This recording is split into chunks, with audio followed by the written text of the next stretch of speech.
Hey everybody, this is Deb with Truthification Chronicles, and I went through this and I did this video last night, and then I came across something that was just like, wow, this has to be included.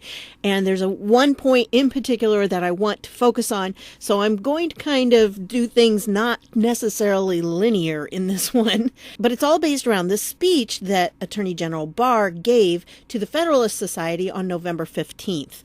Okay, excellent speech. You need to go watch it. And if you don't have time to go watch it, you can come here. I will put the link down below.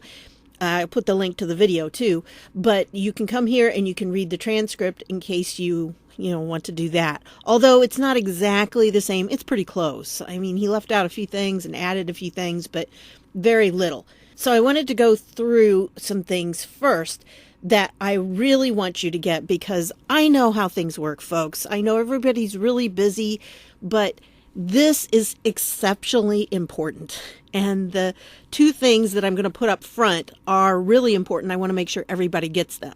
And then later on, if you don't get that stuff, it's not quite as much, and you can read the transcript and everything on your own and think of your own commentaries. But these are 2 points that I really want to make. And the first one is, this was something that happened on October 4th, and it was an overview of the Supreme Court term for 2019-2020, because, the Supreme Court, its term started in October, and then it goes on to next year. But anyway, this was the National Review Institute and the Pacific Legal Foundation joined together to put this out. And it's on C-SPAN, so you can watch the whole thing if you want to. But here's the deal. Both of these are conservative groups. And what they're talking about are some of the big cases that are going on in the Supreme Court that are going to be heard this term, and then some of them that they hope will be heard, because the Supreme Court hasn't chosen all of the cases that they're going to hear. Now remember, they get tons and tons of requests, but the Supreme Court doesn't take them all. And there's reasons for it. They pick and choose because they pick the ones that are most necessary to our entire country. And so that's what they do, because, they would be inundated with cases. They just couldn't do it otherwise. But this guy right here, his name is Michael Carvin, and he is from an organization called Jones Day Law Firm. Now, it's a global law firm, and I have actually talked about it in a previous video. So if you want to go find out about our Solicitor General, you might want to go see this video on Noel Francisco, because it kind of contrasts him with Andrew Weissman. And Noel Francisco is the one who argues the cases for the United States in front of the Supreme Court. So anyway, this guy is from that law firm, the Jones Day, and it's a really important case that he discusses. So there's two of them. This guy and another guy will chime in later on, but I'm going to play the full clip. It's about 6 minutes long, but it's excellent. You need to hear this, okay? So listen very carefully. Here we go. Supremes. There's also another important guarantor of freedoms is separation of powers, and there's a very important separation of powers case that I think is also on next Friday's or shortly thereafter's conference, which involves the constitutionality of the CFPB, the Consumer Finance Protection Bureau. And brief background, it's been the basic structure of the Constitution is that the president has all the executive power, and therefore if he is not able to control his subordinates in the exercise of their authority, then they would have independence from him and be exercising the executive power. This is what's called the unitary executive. It has nothing to do with the executive being above the law. It has to do with the president being able to exercise the executive functions. In the 1930s, the Supreme Court said, well, with respect to these independent agencies, the FTC, FCC, SEC, and the like, these multi-member bodies, we're going to not allow the president to remove these people at will and therefore make them independent of the president. Well, Congress could do that. Congress could do that. Yes, that would be constitutional under separation of powers, that they would not allow they would permit not allowing the president to remove these people at will. In recent years, that principle has been extended from multi-member bodies to agencies which are headed by a single head. One is the CFPB and the other is the FHFA. There's a case pending in the Supreme Court now, where the challengers argued that having a single person who is unable to be removed by the president essentially makes that person a de facto president, and that is basically a violation of separation of powers. You should limit Humphrey's executors to its facts, because Humphrey's executors was based on the notion that these people, these independent agencies, really weren't exercising executive functions. They were exercising quasi-legislative and quasi-judicial functions. Two very important points to note about that. The Solicitor General, in a brief, said they're entirely right, and the Bureau itself said they're entirely right. This agency is unconstitutional. Therefore, you should take the case under the basic analysis that I outlined, that Humphrey executors should be limited to its facts and not extended to the single agency head cases. That's called Celia law, and that may be decided. There's been two other cases that I won't even bore you with the details of which, where in the wake of this have asked the Supreme Court to also take their cases. One involves the FHFA and one involves the CFPB. Normally you'd think they wouldn't be taking those cases, but the other issue that's key to these cases when you've limited the president's removal authority is not only whether that's unconstitutional, but what the remedy is.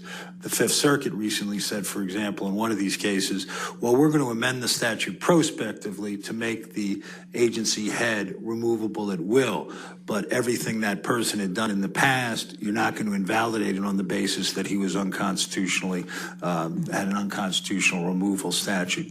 Arguably, these two other cases present that issue of what kind of remedy you get much more starkly than the first case. So it's conceivable that they'll combine these two and give us an answer both on the underlying constitutionality and on the remedy. I should note, not only has the court been taking separation of powers more seriously in recent years, but Judge Kavanaugh had opined on this precise issue in the D.C. Circuit and found that the CFPB was unconstitutional. And just one tiny cut on that. The cases are a big deal for the question of, how it is that you can have these independent agency heads structured, and whether the president gets to pull the plug and put in his or her own person at will, just whenever the president wants.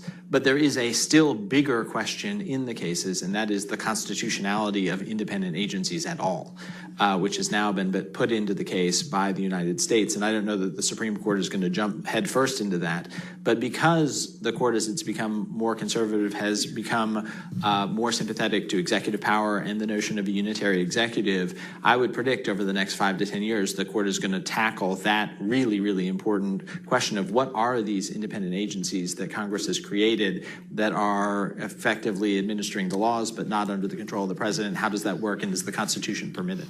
One other minor footnote, just the great irony of the CFPB case is that if Elizabeth Warren gets elected president in 2020, she won't be able to remove the Trump appointee to the CFPB, which was her brainchild for at least 3 years, which I think exemplifies why removability at will is very important in terms of accountability to the electorate. And if they want change, they should be able to implement it by putting in a new president. Michael Garvin just endorsed Elizabeth Warren. Yeah. That is a creative interpretation. Now, did you get what he was talking about? Because he discussed the whole idea of people in the executive branch who are long-term career professionals or career people that the president can't fire. So essentially, as I understand it, this is the SES, is it not? These are the people that he can't fire. And the question is, shouldn't the president, if he is indeed the unitary executive, okay, that means he's the person in charge of the branch, he has to be able to fire anyone in that branch. And if he can't, then it takes away his power and it nullifies our Constitution in that respect. And that is the big issue here, folks. If you get nothing else out of this video, that's the huge point. When I watched this, it was like, holy schmoly, that's exactly it. This is the problem. Obama put in all of these SES people, almost 9,000 of them, and Trump can't get rid of them. So what does he do? Well, if this goes to the court, which I think it will, and not in this term, but probably in one of the terms in Trump's second term in office, yes, I think this is going to happen. And this is going to make a huge difference in our government if he gets rid of these people who are not elected and they just get in there and he can't get rid of them. So I think this is vital. Definitely, it's going to make a huge difference. Now, if you remember, this guy said he didn't know if they were going to take it up. And they may not take it up this time. But somewhere down the line, it's going to happen. And he said Kavanaugh already is on board with that. So I just think that, this is definitely exciting to see this happen. But we have that wild card of John Roberts, and we're not sure what he's going to do. Anyway, so that is the first point, and it is like the major thing if you get nothing out of this video, but that's what you have to know. And then there's a part of this that I really want to point out to you, and I'm going to kind of use the transcript for it. Barr talks really slowly when he presents, and it's okay, I understand, because when you're doing a speech like that, you can't edit it like I can edit my videos, which I do often, but you can't do that. So he wants to make sure that he says it properly and everything as he's reading his speech. POTUS does the same thing. So I usually speed him up. But in this case, I think it's easier to work off the transcript because there's just so much important stuff on here. Now, again, I'm not going to be doing this linearly because the most important thing that I want to point out to you is kind of about halfway down the speech. Okay. So he was talking about this scorched earth, no holds bar war of resistance, and I'll deal with that a bit later. But he does an interesting thing here, and he contrasts the mentality or the worldview of liberals with conservatives. And I think this is a key that we need to be aware of because there's more than just, they have this belief and we have that belief. Where do those beliefs come from? And I think this is a key. Now, you'll have to understand, I know some of you are not religious, but I am, and I come from a conservative Christian background. So when I view the world, I view it through the lens of conservative Christian values, my conservative Christian worldview. I mean, everybody views the world through their own lens, through their worldview lens. And whether you believe in a God or you don't, that's going to color how you evaluate the things that you see, the evidence. So with this, when I'm talking about the difference here, I'm looking at it from a conservative Christian point of view and my Judeo-Christian beliefs. So keep that in mind. In any age, the so-called progressives treat politics as their religion. Their holy mission is to use the coercive power of the state to remake man and society in their own image, according to an abstract ideal of perfection. Whatever means they use are therefore justified because, by definition, they are a virtuous people pursuing a deific end. They are willing to use any means necessary to gain momentary advantage in achieving their end, regardless of collateral consequences and the systemic implications. They never ask whether the actions they take could be justified as a general rule of conduct equally applicable to all sides. Now, when I said it comes down to worldview, think about this. This is a worldview where man is the height of everything, that there is no God above who is directing man's actions. This is where they see man as the pinnacle of everything in our world. And this is very important because what that does is it says, if we reshape man and who man is, then that will reshape everything in the world. And so they believe that man has the power within himself to create his own world and therefore to create his own utopia. See, this is very important. And part of that is a mentality that man is basically good. Okay, you may disagree with me on this, but I believe that man has a sinful nature. And because of that, we have a tendency to choose bad things a lot of times. And we don't always put the good of other people ahead of our own. And we definitely don't always seek God first. That's just who we are. It's part of our sinful nature. And that comes out of the Garden of Eden and everything there. So when you're thinking about this, you have to remember that if that's the worldview that you're coming from, that man is the most important thing and that there is no God, or God is secondary or even tertiary, that makes a huge difference in how people view what they're doing and their actions. Whereas conservatives, on the other hand, do not seek an earthly paradise. You see, we don't think that we can have a utopia here on earth because we know about that sinful nature and we understand that mankind needs redemption. And that's why we have a savior. That's why we need a savior, because we are not able to make ourselves perfect on our own. And this is a huge difference. When you look at it this way, you start to see that the difference is really spiritual. This is how it works, because there's the one spirit that says man is most important and it all revolves around man. And that's the humanistic view. And then you have the Christian view, or the Judeo-Christian view, where there is a God, there is an intelligent being who is over all, who created all, and we are merely part of his creation. We may be the top of his creation, but we are still part of his creation and subordinate to him. And when you look at how that colors the view that we have of how to accomplish things in our world, and indeed what we should accomplish in our world, it makes a huge difference. It changes everything. So this is not just a matter of, oh, well, some people believe this and some people believe that. No, this goes to the very heart of it. It goes to the very spirit inside of us. And it's something that colors everything we see and everything we do. He goes on, we are interested in preserving over the long run the proper balance of freedom and order necessary for healthy development of natural civil society and individual human flourishing. This means that we naturally test the propriety and wisdom of action under a rule of law standard. The essence of this standard is to ask what the overall impact on society over the long run if the action we are taking or principle we are applying in a given circumstance was universalized.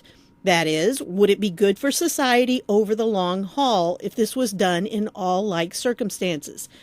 For these reasons, conservatives tend to have more scruple over their political tactics and rarely feel that the end justifies the means. And this is as it should be, but there is no getting around the fact that this puts conservatives at a disadvantage when facing progressive wholly far, especially when doing so under the weight of a hyper-partisan media. Okay, so this is where the difference really is. It's not so much a political difference, folks. It really does come down to a spiritual view of the world. Do you believe that man is at the pinnacle and that he is the ultimate, and making man flourish is the most important thing under the sun? Or do you believe that there is a God and put him above all else? See, it definitely changes how you see all these events and what you're willing to do to get to your goal, and what your goal even is at this point. So you can see now that when the Democrats and the liberals are trying to push this agenda where they want the world open and everyone is the same and there are no criminals, essentially, that's what they're trying to do, because they believe all people are naturally good and they should be allowed to be their naturally great selves. And if you put them in a situation where you give everybody an insured income, they will all use it rightly. Whereas conservatives sit back and go, have you ever raised a couple of little kids? Okay, you look at those little kids. You do not have to teach a little child to be bad. They do bad things without you teaching them. They just do it. That's their nature, to do those kinds of things. Whereas liberals want to say, oh, it's all right. They say they want to be a different gender. That's okay. We will just encourage their fantasy to the point of having sex change operations on them. You know, this is the mentality. It is a total spiritual mentality. Who's in charge? Man or God?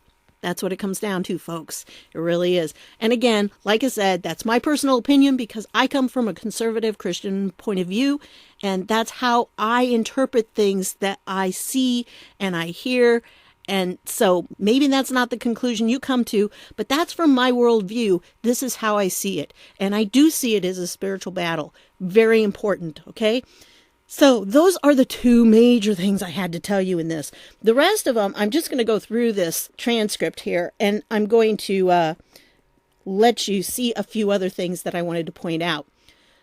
In this comment, he said, I'm also proud to serve as the Attorney General under President Trump, who has taken up that torch in his judicial appointments, the torch of believing the Constitution should be as written, interpreted as written.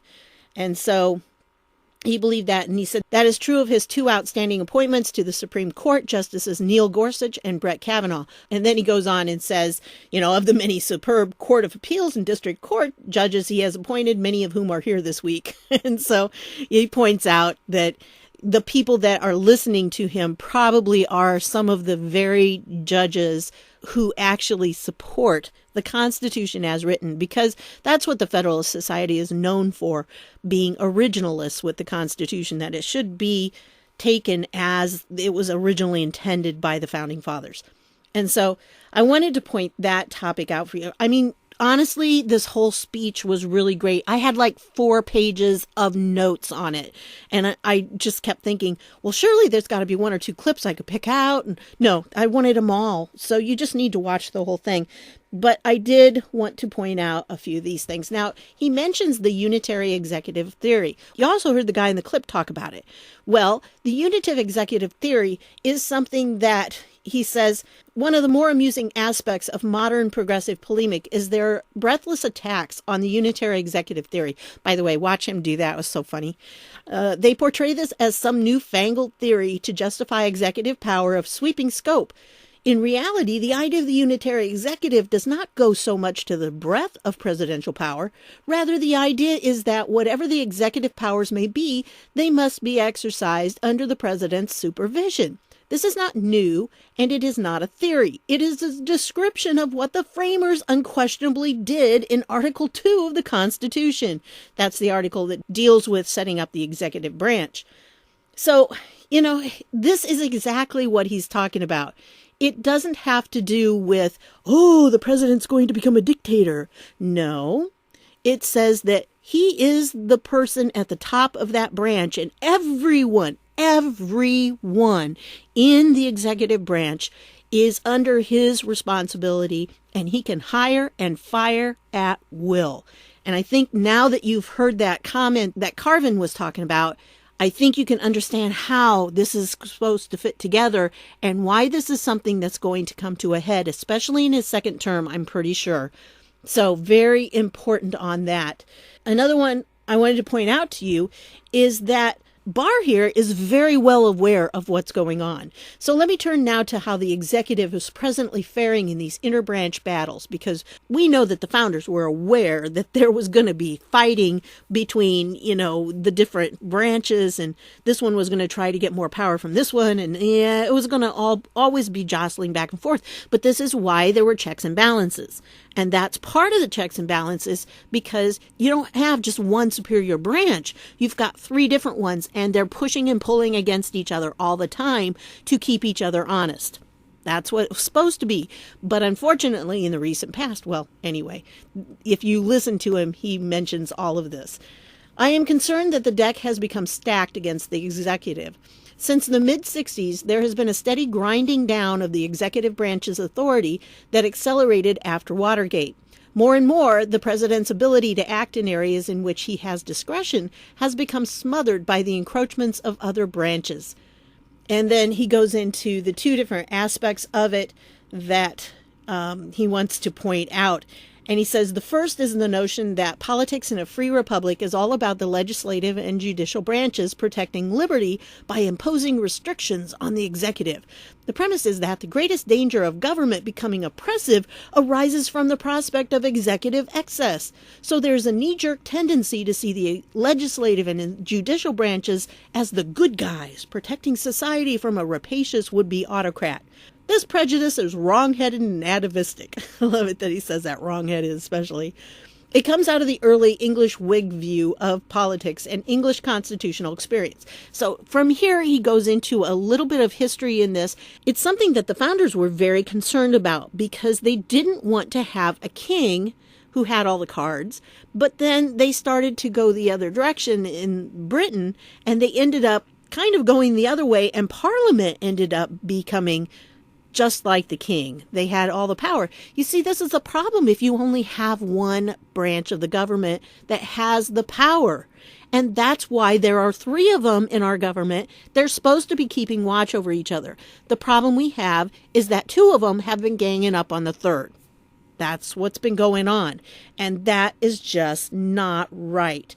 So he goes through and he talks about it. So that's why the founders set it up the way they did. But in the executive branch, they wanted one person in charge of it. That was part of it. But that's not what's happening now. And so let me show you this one because this is kind of stunning. There's a thing called cloture, which is basically it's part of a process where the minority can end up delaying votes and everything. And so it puts it into a type of process. Instead of allowing a vote right away, there has to be discussion on things. This is what the Senate minority has been doing. Now, I know there's been a lot of focus on the House. I understand that. But the Senate has been going through a lot of things. It's just not as big and it's not plastered all over the news.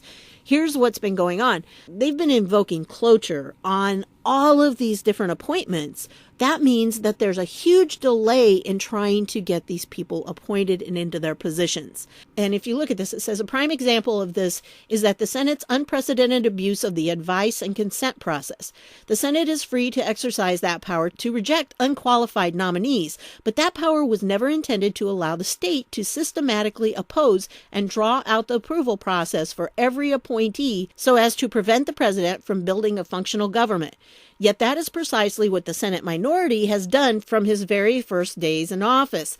As of September of this year, the Senate had been forced to invoke cloture on 236 Trump nominees, each of those representing its own massive consumption of legislative time meant only to delay an inevitable confirmation, because we have the votes in the Senate, so the people are going to be confirmed. That's not the issue. The issue is a big slowdown.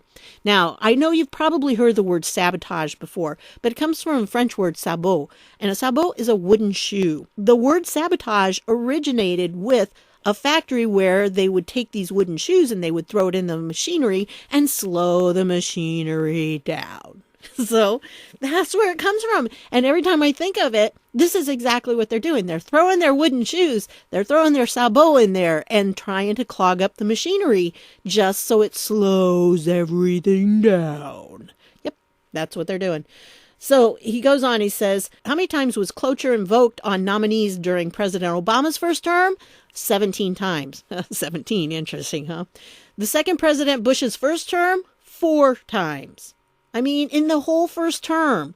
17 times for Obama still was a lot, but look at that. There's a huge difference between 17 and 236, and this term isn't even over yet. It is reasonable to wonder whether a future president will actually be able to form a functioning administration if his or her party does not hold the Senate. This is what's really going on. Now, he goes on and he mentions, of course, Congress's effective withdrawal of from the business of legislating leaves it with a lot of time for other pursuits. And the pursuit of choice, particularly for the opposition party, has been to drown the executive branch with oversight demands for testimony and documents. I do not deny that Congress has some implied authority to conduct oversight as an incident to its legislative power. But the sheer volume of what we see today, the pursuit of scores of parallel investigations through an avalanche of subpoenas, is plainly designed to incapacitate the executive branch and indeed is touted as such. The costs of this constant harassment are real. For example, we all understand that the confidential communications and a private internal deliberative process are essential for all of our branches of government to function properly. Congress and the judiciary know this well, as both have taken great pains to shield their own internal communications from public inspection. There is no FOIA for Congress or the courts. Interesting, isn't it? Yet Congress has happily created a regime that allows the public to seek whatever documents it wants from the executive branch at the same time that individual congressional committees spend their days trying to publicize the executive's internal decisional process.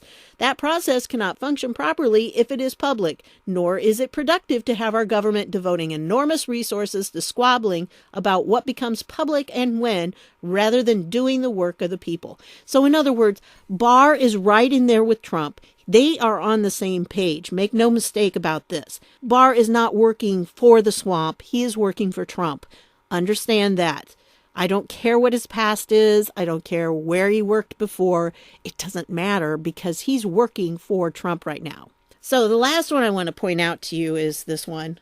In this case, he was giving an example of like the travel ban, because that was something big that they were trying to mention. If you were following, you know that the lower court actually stopped this travel ban that Trump put into place. Even though he had the power constitutionally to do this, the court stepped in and usurped the presidential power by stopping him. It was some lower court that did it, and the idea that they have the power to do that, to stop something that the president of the United States wants to do and that the Constitution says he has the ability to do, is wrong. That is just taking over the president's power. And again, this is where there is this big struggle.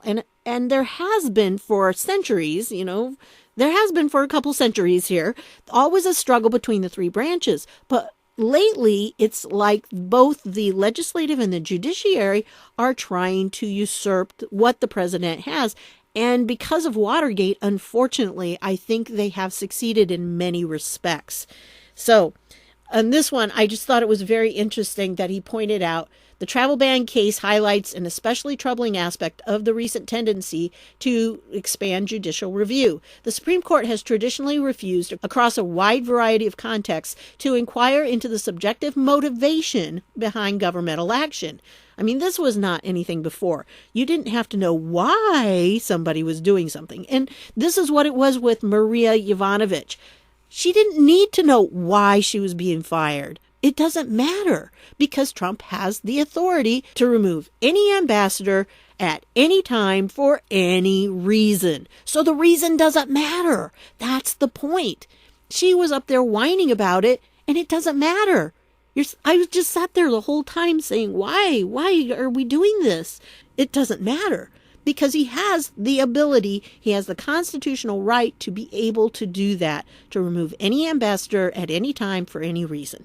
So the reason doesn't matter, but this is what they're trying to make it into. This is one of the tactics that the left is using. To take the classic example, if a police officer has probable cause to initiate a traffic stop, his subjective motivations are irrelevant. And just last term, the Supreme Court appropriately shut the door to claims that otherwise lawful redistricting can violate the Constitution if the legislators who drew the lines were actually motivated by political partisanship. They always are when they draw lines. What is true of police officers and gerrymanderers is equally true of the president and senior executive officials. With very few exceptions, neither the Constitution nor the Administrative Procedure Act or any other relevant statute calls for judicial review of executive motive. They apply only to executive action. Attempts by courts to act like amateur psychiatrists attempting to discern an executive official's real motive, often after ordering invasive discovery into the executive branch's privileged decision-making process, have no more foundation in the law than a subpoena to a court to try to determine a judge's real motive for issuing its decision. And courts' indulgence of such claims, even if they are ultimately rejected, represents a serious intrusion on the president's constitutional prerogatives. So I think that when you look at this whole thing, when you listen to this, you see a man who is standing up for the president's rights. And this is very important right now. He is not the president's lawyer. He is not standing up for him in that respect. What he is doing is he is standing up for the executive branch and the rights that are attributed to that unitary person at the top. And this is going to be huge, folks. If they can get this going and have a case about the SES, boy, can you imagine if we could get rid of all those people in our government, what a change it would make. So anyway, this is his conclusion. One would have to say that it has been the presidency that stepped to the fore and provided the leadership, consistency, energy, and perseverance that allowed us to surmount the challenge of all of these things that he listed right above and brought us success. In so many areas, it is critical to our nation's future that we restore and preserve in their full vigor our founding principles. Not the least of these is the framers' vision of a strong, independent executive chosen by the country as a whole. So I also am going to include a couple of articles down below that are from liberal sites, Democrat sites, and they give you their view of unitary executive theory, which happens to be, yeah, see, Bush wanted all the power, man. He wanted to become a dictator. Yeah, so that is what they are touting. And even this one right here, this was an interesting one because it talked about Alito and his view of it. But what they're doing is they're taking something and giving it two separate meanings when that's not what it meant at all. So I will include those down below. You'll be able to go over those and see. And then I will include also, in case you don't have the Supreme Court link, I will give you a link to that, because you can go down here and you can see the dates that they're going to be arguing. And then these conference dates, that's when they're looking at other cases they may take on. And they also have to do their own discussions within the group. And so you can see that. And when you click on one of the dates, like here I clicked on the 12th, and you can see which of the cases they were listening to. And I haven't had a chance to go through and look at these and see what they are, but it does look like Trump, president of the U.S. versus the NAACP, and McAleenan, which is, at the time, Secretary of Homeland, v. Vidal. And here's another Department of Homeland v. So I don't know what they're about. You can go here and find out, but I just don't want to take the time in this video. If you get a chance, if you got a little extra time, this would be a great video to watch. It's about an hour long. I haven't seen the very end of it where they were doing the question and answer time, but I did get to watch the rest, and very informative, definitely. And this Carvin guy, I hope that the case he was talking about is taken up, because it is a very important thing if the President of the United States is not in charge of the entire executive branch, and that there are people in there that he cannot remove from office. So I think that's a huge, stellar thing. And one last thing before I leave. Oh, goodness. Look at this. These are upcoming open hearings with the Intelligence Committee, and you'll be able to watch them if you want to. This is on Tuesday, which some of you may be watching this on Tuesday, but this is going to be Tuesday at 9, and then 2:30, and then at 9 on Wednesday, and 2:30, and then then at 9 o'clock on Thursday. Oh man, it's going to be tough, isn't it, folks? Trying to keep up with them all. But there they are. I think they're losing a lot of interest from people because they are just boring. And especially the Yovanovitch one. That was just such a waste of everyone's time. So anyway, that's what I've got for you on this one. I want to thank you for stopping by, and I'll see y'all later.